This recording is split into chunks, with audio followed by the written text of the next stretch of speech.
Good afternoon, ladies and gentlemen.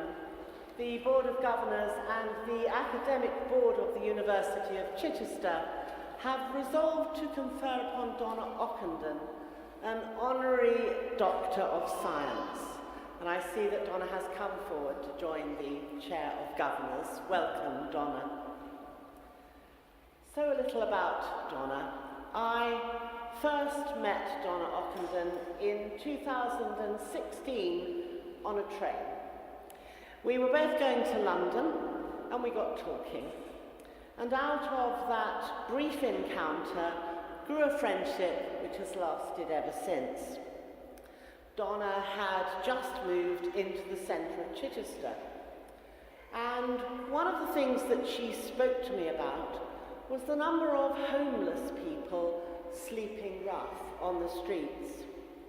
And I discovered that she had started to feed them with the help of her daughters, Katie and Phoebe. They went out every evening distributing food and hot drinks, blankets and sleeping bags. And I remember how moved I was by her passionate concern for these people. She said simply to me, "I just could not walk past them."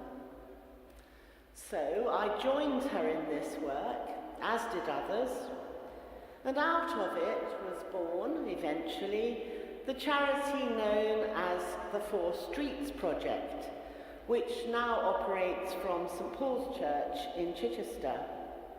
And with a team of volunteers, it continues to feed the homeless every day.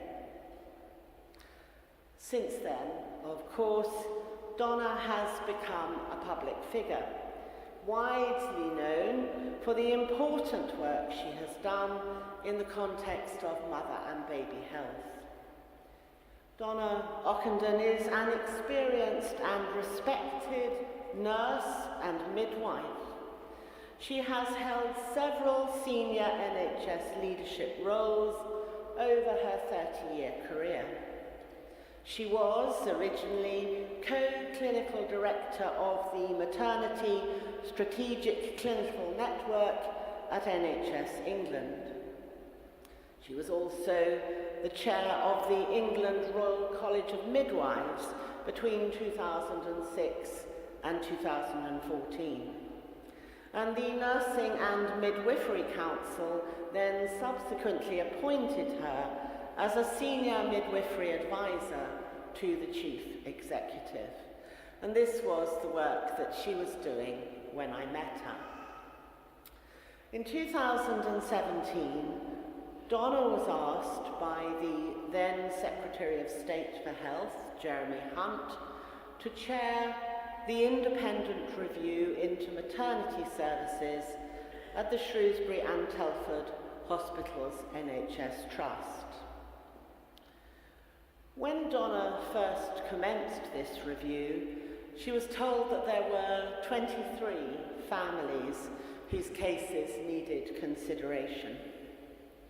In fact, as the work progressed, that number grew to include reviews of nearly 1,500 families. The review's final report, the Ockendon report, was published on the 30th of March 2022. It revealed shocking shortcomings in the Trust's maternity services, which had led to the deaths or brain damage of large numbers of babies, and also to the deaths of or damage to mothers. Donna had spoken to all the mothers and their families affected by these tragedies. She had heard shocking details, and she had heard their accounts of not being listened to, of a lack of care and attention, a lack of compassion from the Trust in the face of these utterly traumatic events. And the burden of carrying these revelations was considerable. Speaking about it on BBC Radio 4's Woman's Hour, Donna said, "The stories that I heard face to face, the distress, the grief and the anger, there were nights when I went back to my hotel room and I would sit on my bed and cry."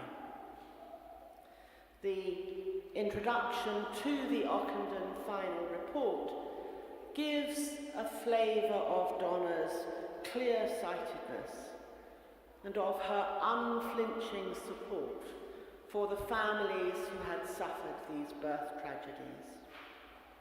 Donna wrote that the Trust failed to investigate, failed to learn, and failed to improve, and therefore often failed to safeguard mothers and their babies at one of the most important times in their lives.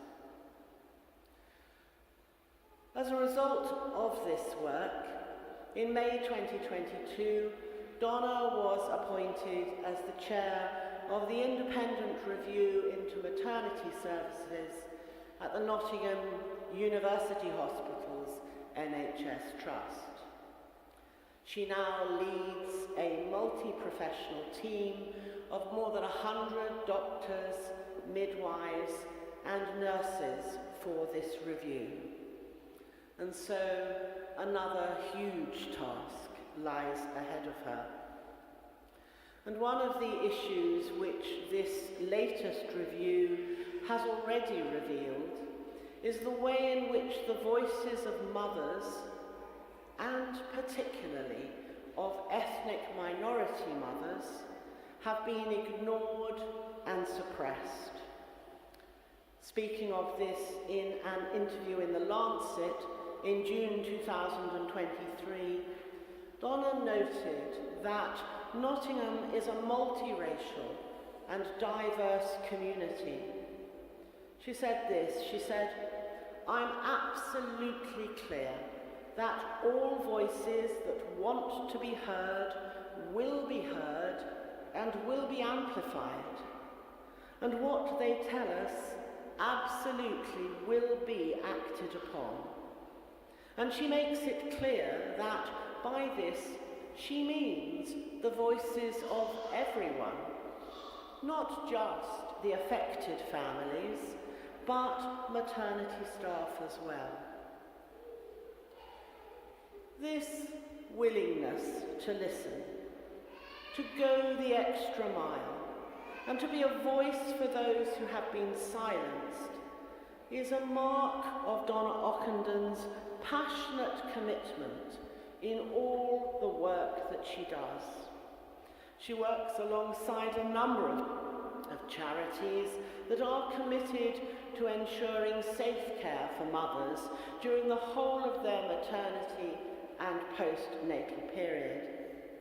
She is proud to be an ambassador for SANS, a charity that supports those who have experienced the death of a baby. She is also an honorary president of Baby Lifeline, the mother and baby charity founded 39 years ago by Judy Ledger, following the personal tragedy of losing 3 premature babies. And recently, she became a patron of the MASIC, a charity that supports birth-injured mothers.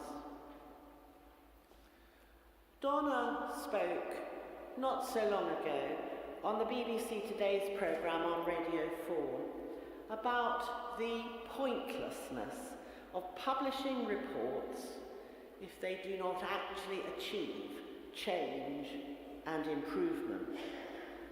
She said that she had concluded the 2022 Ockendon report not with a list of recommendations, but with 84 immediate and essential actions. The then Health Secretary, Sajid Javid, accepted all of them, although she noted he called them recommendations. Well, it remains to be seen how the results of the Ockendon report play out, but I suspect that Donna will be on the case if action is not taken.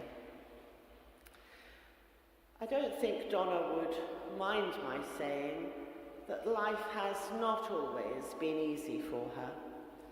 She does not come from an affluent background. Her father worked on building sites 6 days a week, eventually forced to go abroad for work. And when her parents' marriage ended, family life became chaotic. By the time she was 18, Donna and her family were homeless, staying in one room in a hotel in Bristol, and she found herself responsible for the care of her siblings. By her own admission, Donna has known considerable hardship and has worked hard to overcome it. Perhaps this is why she has proved such a tireless campaigner for those who have also suffered and had no one to support them. Donna is a hard-working professional and a person of great courage and compassion. Her 5 years of tireless work on the Shrewsbury and Telford Review are a testimony to her willingness to be alongside those who do not have a voice. She is a crusader and someone you would want on your side in a crisis. And Donna is very much a Chichester person. She lives close to the 4 streets and her office is in the centre of town. And so it seems entirely appropriate that this university should acknowledge her achievements with the award of an honorary degree. Chair of Governors, I present to you Donna Ockendon for the award of the degree of Doctor of Science of the University of Chichester, honoris causa.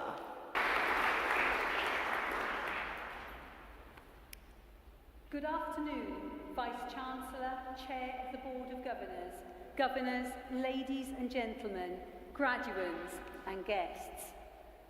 I feel so very privileged to be invited here today to receive an Honorary Doctor of Science Award from the Chair of the Board of Governors of Chichester University, Dr. Tim Fuchs.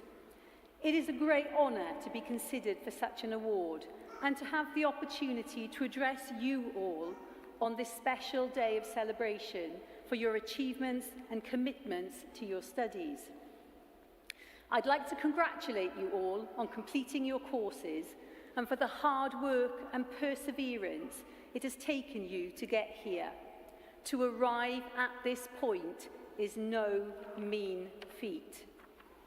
The skills you will have acquired on your journey will stay with you throughout your lives and grow just as you do. You may be wondering, well, who I am and why I'm standing here today. My name is Donna Ockendon. Today I stand here as a nurse and a midwife and the current chair of the Independent Review of Maternity Services at Nottingham University Hospitals NHS Trust, and the former chair of the Maternity Review at the Shrewsbury and Telford NHS Trust. But over 30 years ago, when I was about the same age as many of you who are graduating today, I stood as a newly qualified midwife outside the room of a dying baby and her parents. I was praying, just praying, that I would be able to do the right thing. I was so frightened. It was so very early on in my career, and it was through caring for this little baby named Gina that I found a lifelong motivation for ensuring that patient safety in maternity services is at the heart of everything I do. I can tell you today that I almost left midwifery in that first year, but I made a promise to Gina that I was going to do all I could to make maternity care safer for the mothers and babies who would follow her and her mother. Gina's mother, Veronica, had had a difficult 6-day labour, and when Gina was born, she was very, very poorly. Gina was transferred to my hospital in Portsmouth, but our excellent neonatal team were unable to save her. She was just too ill. I volunteered to care for Gina in her last hours. I completely lacked experience. I was so frightened, but I knew that I had to do my best to be kind and help Gina and her parents as much as I could. In the last hours of Gina's life, I supported her parents by bathing her, cuddling her, and dressing her in her best dress until she sadly passed away that evening. After Gina died, her parents went home to rest and shower. They hadn't slept for nearly a week, with her mother leaving me with very strict instructions. I was not to let Gina be taken to the mortuary by a stranger. I was to take her myself in her own cot. At the time, Portsmouth Hospital was very busy. It was evening visiting time. There were people in every corridor, every staircase, and every lift. And there were children asking me whether they could see my baby. I decided to wait with Gina in a quiet room in the neonatal unit until the crowds had gone, to give her the privacy I felt she deserved. As I sat with her, I couldn't help but think I could not and would not stay in a profession where babies died completely avoidably due to a lack of care by midwives and obstetricians. But I knew as I held her and looked at her that I could make a difference if I just stayed. So I made to Gina my Gina promise. I told her that no matter how long or short my career in midwifery in maternity services would be, I would dedicate myself to making maternity care safer so that babies like Gina wouldn't die in the completely avoidable way that she had.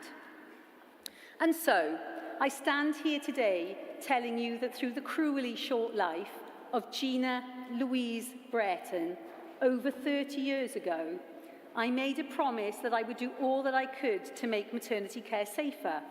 I have chaired 2 national reviews into maternity services, and I am privileged to be trusted by thousands of families and the whole perinatal team as a spokesperson for safer maternity care across England.